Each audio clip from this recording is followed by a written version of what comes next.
नमस्कार मित्रों, मैं आचार्य अरुण कुमार दीक्षित स्वागत करता हूं आप सभी का आपके अपने YouTube चैनल भव्य ज्योतिष में। मित्रों, आज के इस वीडियो में हम चर्चा करेंगे कुंडली में ग्रहों का केंद्रीय प्रभाव कि कुंडली में ग्रहों का केंद्रीय प्रभाव क्या होता है। बहुत ही सरल नियम है, फलित ज्योतिष के लिए बहुत ही महत्वपूर्ण नियम है। बहुत कम लोग इस नियम का प्रयोग करते हैं।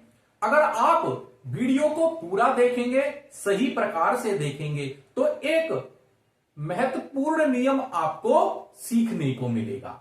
अगर आपको वीडियो पसंद आए तो प्लीज इसको लाइक कीजिएगा तथा चैनल को सब्सक्राइब भी कीजिएगा, क्योंकि हमारा एक ज्योतिष एजुकेशनल चैनल है और हम अपने चैनल पर ज्योतिष से संबंधित हर प्रकार की वीडियो लाते रहते हैं। ज्योतिष सीखने के लिए हमारे चैनल को सब्सक्राइब करें।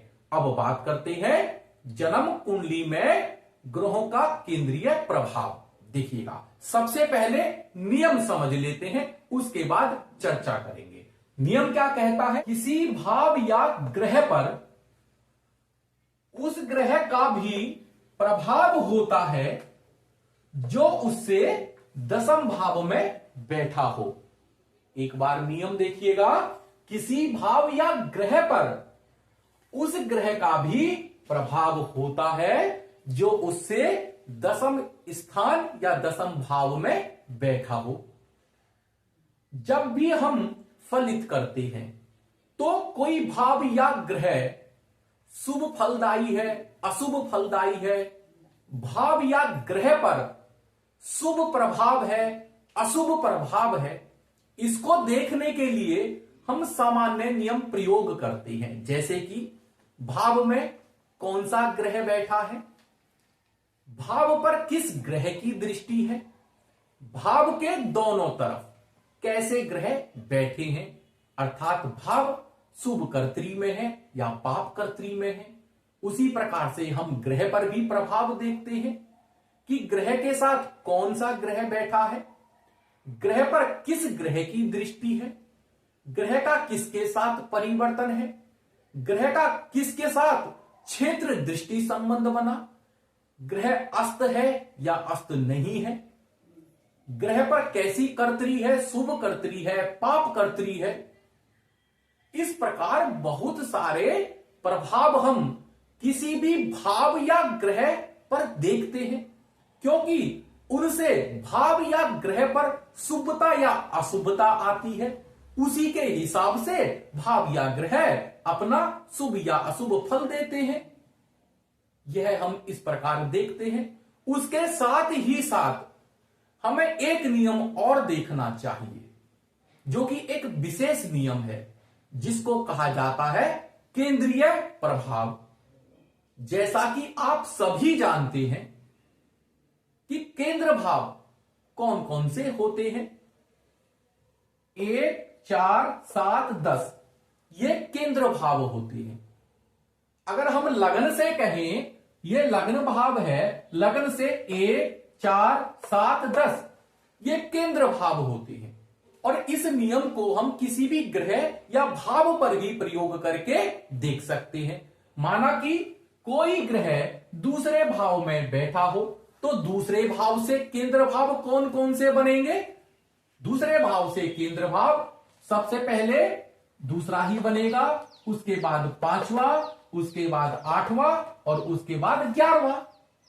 क्योंकि दूसरा भाव 1, ये 4 और ये 7 और ये 10 दूसरे भाव से पहला, दूसरे भाव से चौथा, पांचवा भाव हो जाएगा, दूसरे भाव से 7वां, 8वां भाव हो जाएगा और दूसरे भाव से 10वां, 11वां भाव हो जाएगा। तो 1, 4, 7, 10 के नियम को आप किसी भी भाव या किसी भी ग्रह पर लगा सकते हैं। और बेसिकली जब हम 1, 4, 7, 10 इनको देखते हैं तो ये लग्न से 1, 4, 7, 10 केंद्र भाव होते हैं। तो जो केंद्र भाव होते हैं यह कुंडली के स्तंभ होते हैं, प्रोटेक्शन देते हैं और महत्वपूर्ण स्थान है। केंद्र भाव में जो हमारा दसम भाव होता है यह सर्वोबली केंद्रों में सबसे बली स्थान माना जाता है। अब नियम देखिएगा, नियम क्या कहता है।